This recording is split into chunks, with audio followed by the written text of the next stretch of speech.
So I'm just going to introduce Ed, our speaker. We're glad he's come up from Glasgow today. I met Ed a few years ago, and for the last 2 years, he's given design seminars at the Morphy Arts Conference at Leith School of Art in Edinburgh. And over the years, we've had some good chats about design practice and the philosophy of design, amongst other things. And just in the last few months, Ed shared with me his desire to start an ongoing project that was a response to socially engaged design practice, matching creative projects with social action. So when we invited him to show at NOMAS projects, Ed saw this as an opportunity to progress his idea. And so today sees the launch of his own project, Make Matter.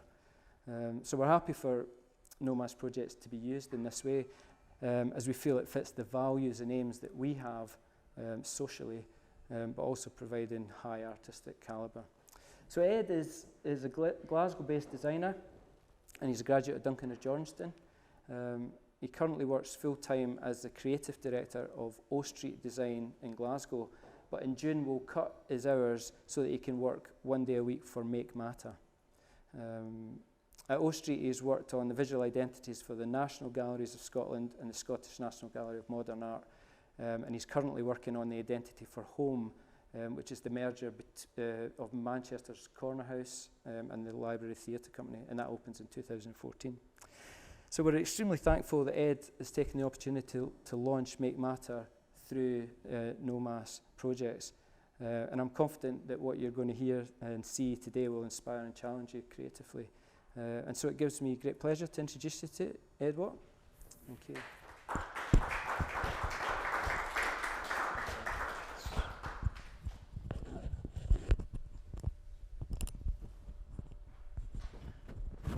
Bear with me a minute. Is that going to be all right?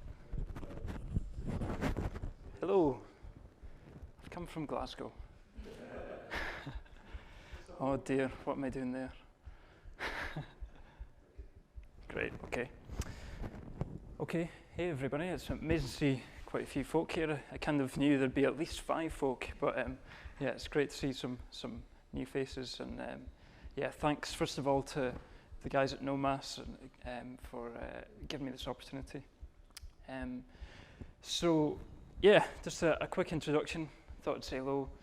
Nice big sunny yellow. I was kind of hoping it'd be dark outside and that would cheer you up, but it's not quite having the same effect. But here we are. So yeah, as Cully said, I work mostly at O Street, and you can see our work at ostreet.co.uk. You can follow me at Designed on Twitter. Occasionally I write for Form 55, which is a design blog, and I haven't updated my own site in a while, which is personal work. It's been about 4 years, so been a while there, but there is some work on there. I am a Christian, which Google thinks looks a bit like this. Yeah, Cully was talking about loaded words, but yeah, there you go. It's, I'm liking the guy, sort of number 5 along the top there. Yeah, and the coffee gets in there too, which is great, but yeah, not sure what that's about. But I'm a husband, this is my wife Lydia. That's us at our wedding, and I'm still running after her, to be honest. I'm a dad. This is just an excuse to get some wee pictures in there, but that's Eva when she was a bit smaller. She's 3.5 now, so I need to update my presentations. But I'm a failed musician, and I'm a graphic designer, so loads of kind of loaded terms there, but especially graphic designer. I mean, today that's kind of, it just is a term that doesn't really encompass what we do. It's more about creative thinking, really, and this is kind of the image that it conjures up, a guy sitting with his easel or Mac or whatever it is, and yeah, hopefully we're going to kind of destroy that perception today. Yeah, so Make Matter, as Cully said, is the project that I've just launched, and really it's a live experiment, which I'll come to later, but it's kind of a response to an idea I had about matching creative projects and purpose. So I'm going to talk about Make Matter, and I'm going to touch on some of the design thinking, and then I'm going to talk about window shopping, which is the first project, which is up in Ward Road at the moment. So Make Matter, first of all, when I say we, it's actually just me. I just get a bit carried away. And there has been quite a few folk that have sort of input into this, and the idea is that it's not going to be about my work and about me, but it's going to be a we eventually. So I'm getting used to it now, but just to kind of sort that out at the beginning. But what's Make Matter? So Make Matter is about taking creative products that are good in themselves and matching those products with worthwhile projects. So every product that we make or create will start or be inspired or have a purpose that's based in a worthwhile project of some form. It's a pretty wide place to start. But yeah, what happens when you bring those two together? You get a green circle and graphic prints. Well, actually, I'm hoping that it's kind of more than that, but that's kind of what we've done for the first one. We're hoping to do kind of all sorts of different stuff, and this is what I'm saying about graphic design being the perception that it's about, it's about visual communication, but really when you take it as creative thinking, it can apply to any kind of media. And I think graphic design's kind of gone through a big shift in the last 10, 20 years. And really these days it is about creative thinking and whatever forms that take. And a lot of studios are starting their own businesses and creating products and publishing, doing authors, and really that's the future of our industry. It's not going to be about being a service, but actually about shaping commerce as well, and about creative thinking applied to business and applied to, there'll always be the traditional service, but I think a lot of practitioners that I know are going down this route of actually creating their own content as well. Because that's where design, I think the power of design really is when it shapes content. It's not sitting at the end of a line. So yeah, there's going to be lots of stuff we could do, but obviously the whole aim of this is to have positive commercial and social impact. So it's not to be a charity, it's not to just exist and accept donation, but it's hopefully a kind of a new sort of business model as well. So it's a live experiment, which means it's something that's happening, it's ongoing, it could change any day. It's about doing rather than just thinking, and I've no idea what was going to happen when we did this. See, there I am with the wheeze again, but a few things I've been inspired by. I'd just like to look at some of the design thinking behind this, because it's not a new idea. A lot of leading agencies and branding companies are going down this route anyway, which is great because the world really desperately needs people to rethink the way business is done. But he's got this lovely quote: "The world certainly needs utility and beauty, but if designers don't want to just sit at the end of the chain styling other people's inventions and ideas, we need to push design beyond deliverables and into the design of outcomes and experiences of business models, systems, and infrastructure." And that's from the CEO of Wolf Olins, which is one of the biggest branding agencies in the world. They've done lots of things you'll be aware of, like the Red campaign, loads of things like that. And they're really into the idea that good design is good for business as well as the world. So there's plenty of other people out there doing it. Make Matter is not a charity. It's not going to be about taking donations. It's about trying to create value first off, and then also having a social impact. We'd like to support creatives too. We don't want this scenario that when designers are working on stuff for charity or for good causes, why should that be free? It should be that things are set up so that when businesses do things, it also impacts our society in a positive way. So what does that look like? Other thoughts first. This thinking, every time graphic design sort of had a big boom period, there's been a sort of rebellion against that. And one of the most kind of famous guys that kind of sparked off that debate was a designer called Ken Garland. And he wrote something called the First Things First Manifesto way back in, I think it was 1960, in the 60s. But this was kind of redone reissued in 2000. And it's basically, if you go and look it up, it's basically a rant against consumerism, commercialism, which a lot of people see as the thing that sustains designers. But they were all into just the idea of design being about much more than styling soap and all that kind of stuff, all this kind of worthless material things that we have that we need, but they were kind of visionary enough to realize that design could offer a lot more, and if we put our best creative minds into reimagining how things work rather than just creating pretty design, then things could be much better. But yeah, just another quote there: the scope of the debate is shrinking, it must expand. Consumer isn't running uncontested. It must be challenged by other perspectives expressed in part through the visual languages and resources of design. So it's basically saying design shouldn't be something that's superfluous. If good design actually makes things more valuable and it makes them more sustainable. And it was reissued in 2000 by a group of very well-known designers. So it's become even more popular. There is a movement which is great in design, but this is some of his work. He was a very influential, probably one of the most influential graphic designers of the 20th century. I'm saying he's actually doing a talk in Glasgow next week. He's still very much doing work and education. But yeah, you'll probably recognize some of his later work. But what was interesting about him is he was taking the approach that actually a lot of his more meaningful work wasn't the stuff he did for free. It was actually the stuff he did for commerce.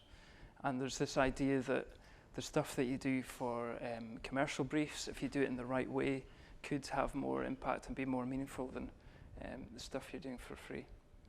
So yeah, I'd look him up if you're not aware of his work. But yeah, of all the work I did, the commercial work was just as enjoyable and valuable to me as the other stuff, the stuff I did pro bono. So I'm not kind of standing on a pulpit here saying this is the way things should be done. I still see my kind of commercial work as really important, and yeah, that I can add a lot of value by having good values in my approach to that work. But Make Matter is a kind of response to doing something that does have a bit more social benefit directly. So other thoughts. When I was at Duncan & Jordanson, I was a Duncan & Jordanson student. We're kind of all taught at the time that design is all about ideas. It's something that's still out there. And it is true to a certain extent, but really, yeah, for me, I've come to realize that design really isn't about ideas, it's actually about doing. And really good design, I think now, there's loads of people with great ideas. It's not something that is particularly special, I don't think. There's lots of people that have brilliant ideas, but design is about taking those ideas and making them happen. And the sort of space in between that. And I think that is what design really is about for me. A bit controversial, but there's the Thomas Edison quote, that genius is 1% inspiration and 99% perspiration. And I think we're in an age now where it's so much easier, so much faster to start things up that we've almost got to do that. And people don't expect to have businesses and products and services that have everything thought through. It's more about getting creatives to actually just get on and do things, and that's where things start to take shape. So it's not just in the idea, it's in the doing. There's a great book called Making Ideas Happen that's worth looking up if you're into that kind of area of thought. But they basically took they've interviewed loads of designers around the globe, and they found that the one thing that unites a lot of really successful designers is this ability to actually just do ideas, and they don't wait until it's perfect before they roll it out. It's about putting it out there and then shaping it and listening to what people say in the response. So that's something we'd hope to do with Make Matter is we've done this project, we want to kind of see what people think and then respond to that and keep shaping it. So what does that look like? I'll just pause this a second. Okay, so what does that look like? This video was the result of a brief that came from D&AD, which is a kind of design association that recognizes good design. But they had last year actually, they had the first year of what was called the White Pencil, and the whole brief was put out there to industry, anybody could enter, and the idea was to actually make Peace Day more widely known and get people more engaged with Peace Day. So yeah, this was a kind of an example of creatives getting together and doing something for social benefit and reshaping things. The low awareness and even lower participation have limited its potential. We set out to change that. Throughout history, there have been countless examples of food bringing conflicting people together. These stories inspired us to create Recipes, a social movement that creates peace by bringing people together over a shared meal on Peace Day. We started in our own backyard, Chicago, by reaching out to local organizations committed to finding peace in the Middle East. On September 21st, members of the Muslim American Task Force, Hands of Peace, and Jewish Voice for Peace came together over lunch to discuss their views of the conflict in the Middle East. Through Skype, they were greeted by Diane Orr, the founder of the All Nations Cafe, a cafe built at a checkpoint between the Israeli Army and Palestinian Authority. Food was shared, realities discussed, and questions asked, and some minds even changed. You can see the menu of some kind of shifted in our thinking. I was able to make connections that I couldn't make before. Hours after the food was gone, the conversation was still going strong. The local food community also embraced Recipes. In under 4 weeks, more than 75 restaurants, grocery stores, chefs, and food trucks joined the movement, allowing everyone in Chicago to turn their meals into peace meals. It started at the table with our modern interpretation of extending the olive branch, a Recipes olive oil bottle that told our story about creating peace, and informational broadsheets that doubled as place settings and shared more information about Peace Day. Some restaurants also provided special menu items, like lamb moussaka, a dish enjoyed by the off-duty Greeks and Turks. Table tents and shareable postcards that came with your bill directed you to our website, recipesday.org.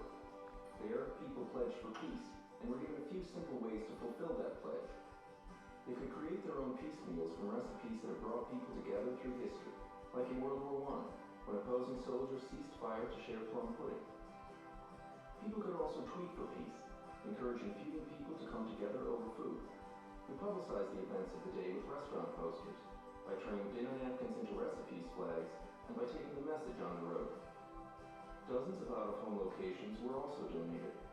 By the end of Peace Day, thousands had come together over food, made peace pledges, tweeted, and shared their photos, thoughts, and experiences online. Celebrity chefs and food-related websites, photographers, and publications embraced Recipes, allowing it to reach millions. But most importantly, Recipes created an easy way to bring people together, one meal at a time. Tons of people told us who they think should come together over food. Hopefully next year, they will. So just a good example, bit of inspiration of, you know, when you have an idea and you actually do it, and what can happen. And that came from a brief by D&AD, and it was an agency, but there's no reason why just creatives couldn't do things like that. And what was interesting is that, you know, once people have the idea and the vision, then commerce comes along as well, and the restaurants got involved. And I just really like the design thinking behind that. The idea that you start with an idea, you do it, and then, you know, the commerce and everything follows it. So just an interesting example of creative thinking. That's the kind of thing we're trying to do. So yeah, the first project, window shopping. Yeah, following that seems like quite small scale, but basically window shopping. Now this is a live experiment, so I just want to be completely upfront and say that this isn't working yet. It's not something that's like a model that everybody should do and roll out. It's just something that we're trying. So actually, at the moment, we've only sold 5 prints. We've raised about £90 for charities, which isn't a huge amount, but there has been a lot of positives as well, which I'll come to later. But I just wanted to get that out of the way before everybody's like, oh, this is a big success. But yeah, this is what it's about. It's about doing, seeing what happens, and then we'll shift it and change things. In fact, at the moment, a picture of my boy has been more popular on Facebook than Make Matter. So yeah, just another excuse to get a photo in there. But yeah, the brief was making 4 windows matter. And obviously NOMAS invited us to do the project, and this is the space. If you've been down there, you'll recognise it. And this was Kieran's work, Kieran Dodds, who's worth looking up if you missed his exhibition. He's a photographer that did a great project and had that in the windows there. But for Make Matter, we kind of had this vision that we could maybe do something about food poverty. 13 million people live below the poverty line in the UK, which to me is a shock. There's a lot of folk in our church that were doing projects around this, and I was just like, what can I do to get involved? Because we have this perception that we're in a really wealthy country, which we are, but there are these people that are falling through gaps. In Glasgow, 1 in 10 families are classed severely affected by disadvantage, like low income, education, housing, worklessness and ill health. So we have got an issue in our society, even though we've got the welfare state, there is a real issue of poverty. So it's worth spending some time as creatives to see how we can help and what we can do about that. And was also inspired by Storehouse, which is a food bank run through Glasgow West End Vineyard. And they bring food and support to families and individuals that are in need. But it's not just food, it's about finding out why people have got into this situation, providing assistance and other things like that. So it's a touch point, really. They now have like between 25 and 35 families every Saturday. They're working with loads of different agencies. It's not an isolated sort of project, and they're working with other churches and community groups. You kind of think, well, who what's the kind of person that this is happening to? And really, it was inspired by a pastor meeting someone on the street. And he said that there was a gap between him getting benefit and redundancy money, and he really had a choice whether he was going to eat that night or turn his heating on. And it just shows there's the kind of the situation that our people are getting into that is happening, that people are actually going hungry. So they have a storehouse, they're giving out food, and unfortunately, there seems to be a real need out there.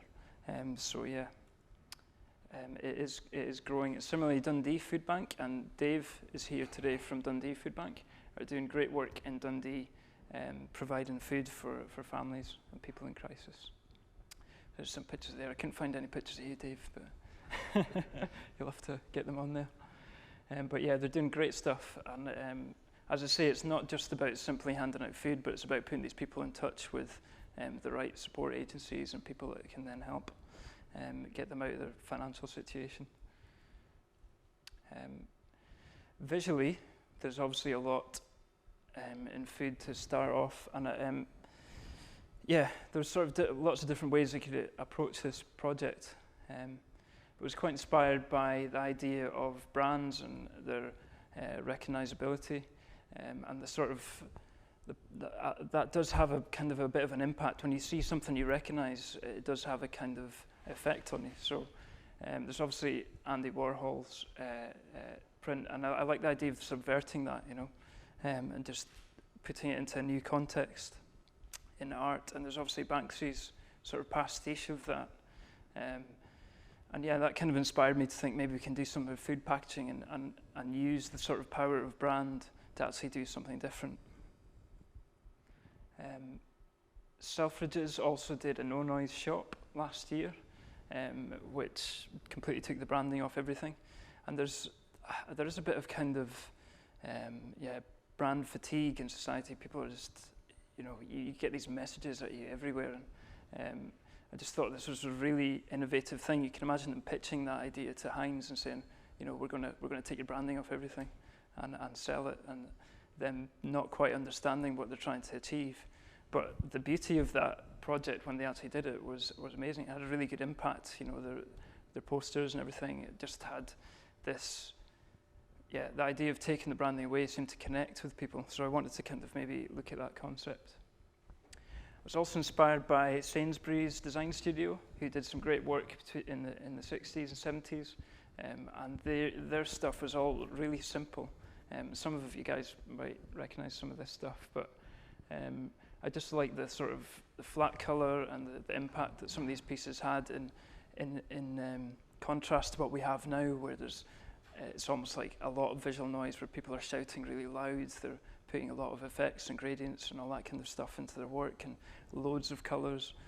Whereas in the 60s, you could get away with being much more simple. And I think that kind of stuff would actually stand out on the shelf now. Also appeals to kind of, minimalism and that whole kind of thing, which, since this is a piece that's my own work, I have to kind of be true to my own aesthetic. Concepts, I started looking at just using maybe something to do with the 4 big supermarkets, and sort of doing a twist on that, seeing how far you could simplify it while still keeping it, recognizable. But I kind of felt that wasn't quite right. We went away from that. And then just like the idea of looking at, this is where the sort of Heinz things really came from. The beans, obviously the idea of staple foods was important, because this is a food bank, so it's about things people really need. So I was looking at cereals, beans, all that kind of stuff, working from the list of things that they need. But I also liked, just visually, I liked the idea of sort of taking a box and opening it up and suddenly having all the panels visible at once, which isn't your kind of normal context. Because I wanted to do something that was slightly different, that kind of made you think a bit and challenged you. So this got as far as visualizing it, but I kind of felt the first one had a lot of impact because it was a brand and it was a kind of an experiment at using brand colors, whereas the second two felt more like abstract artworks. And I very much wanted this to be, because it's in a street, it needs to be a piece of art that can engage with the public. So we kind of settled on that first one, did a few tweaks, and it was interesting to get the balance of taking out, how much you can remove before it just becomes too simple or before it becomes unrecognizable. So, but we also had this idea of spacing everything out then on like a grid, so you can see all of the elements that make up that one piece. And that's more of a design treatment to try and create a bit of visual interest. Again, contrast with what you normally expect, seeing something in a completely new way that makes you look at shapes and colour. And eventually, we kind of made these three pieces inspired by Heinz beans, Yorkshire tea, and Hovis. So 3 kind of staple things: tea, beans, and bread. You can't really get much more basic. But obviously not taking any old package wouldn't work, and we needed something that kind of tied them all together because they're a piece. So I spent a long time going through the supermarket, taking off, buying lots of things, and Lydia was like, "What's all this for?" But basically trying to look at what brands might work and what wouldn't. And eventually these 3 seem to have a common theme in terms of the feel and the age of the products and that people would recognize them. Certainly kind of, I didn't want it to be only a Scottish thing, so I've kind of avoided the sort of typical Scottish products because these were going to be selling online, so I've kind of gone more British. But Yorkshire tea, Hovis, all really recognizable brands. But I've also kind of got the circle price label thing going on to, again, just add a point of difference and tie the 3 together. Because on top of the 3 brands working together, the 3 sort of colours had to work together. So it was quite, I went through quite a few different products. And then in the end, I've actually made 6 versions.